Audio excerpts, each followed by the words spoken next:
wonderful subscribers.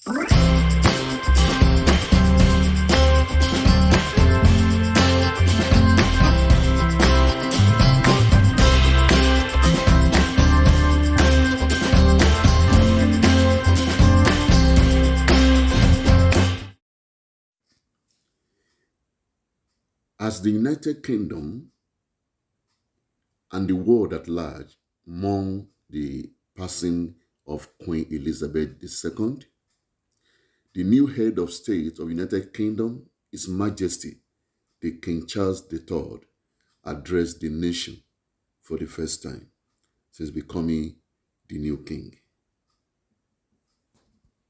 Her Majesty the Queen, my beloved mother, was an inspiration, an example to me and to all my family. And we owe her the most heartfelt debt any family could owe to their mother, for her love, affection, guidance, understanding, and example. Queen Elizabeth was a life well lived, a promise with destiny kept, and she is mourned most deeply in her passing. That promise of lifelong service I renew to you all today. Alongside the personal grief that all my family are feeling, we also share with so many of you in the United Kingdom, in all the countries where the Queen was head of state, in the Commonwealth and across the world, a deep sense of gratitude for the more than 70 years in which my mother, as Queen, served the people of so many nations. In 1947, on her 21st birthday, she pledged in a broadcast from Cape Town to the Commonwealth to devote her life, whether it be short or long, to the service of her peoples. That was more than a promise. It was a profound personal commitment which defined her whole life. She made sacrifices for duty. Her dedication and devotion to sovereign never wavered through times of change and progress, through times of joy and celebration, and through times of sadness and loss. In her life of service, we saw that abiding love of tradition, together with that fearless embrace of progress, which makes us great as nations. The affection, admiration, and respect she inspired became the hallmark of her reign. And as every member of my family can testify, she combined these qualities with warmth, humour, and an unerring ability always to see the best in people. I pay tribute to my mother's memory, and I honour her life of service. I know that her death brings great sadness to so many of you, and I share that sense of loss beyond measure with you all. When the Queen came to the throne, Britain and the world were still coping with the privations and aftermath of the Second World War, and still living by the conventions of earlier times. In the course of the last 70 years, we have seen our society become one of many cultures and many faiths. The institutions of the state have changed in turn. But through all changes and challenges, our nation and the wider family of realms, of whose talents, traditions, and achievements I am so inexpressibly proud, have prospered and flourished. Our values have remained and must remain constant.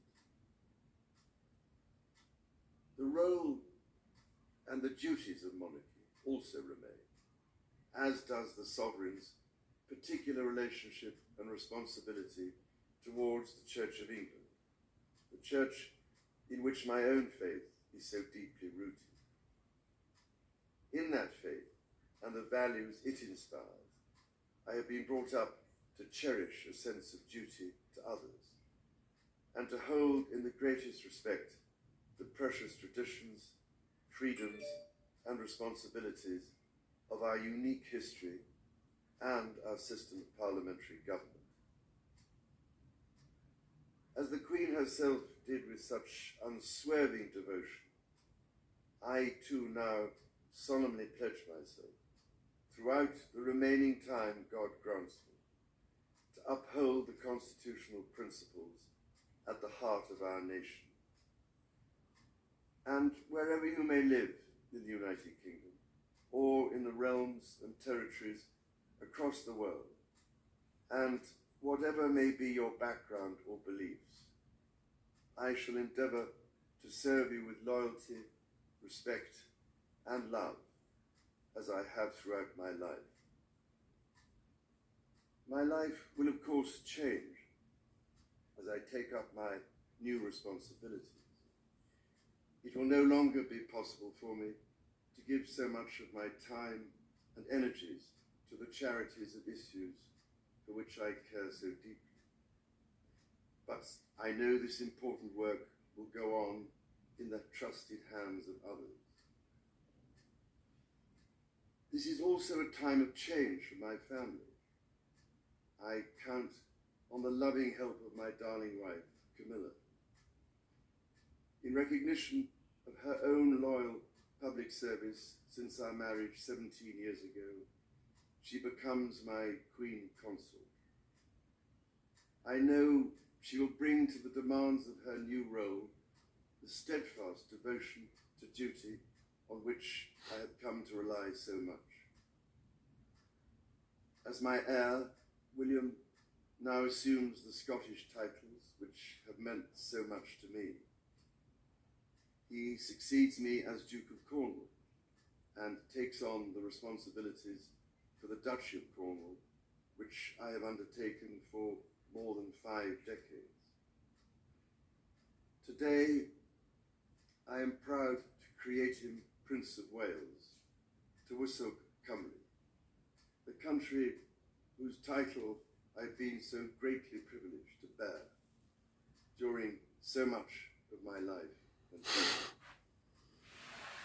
With Catherine beside him, our new Prince and Princess of Wales will, I know, continue to inspire and lead our national conversations, helping to bring the marginal to the centre ground, where vital help can be given.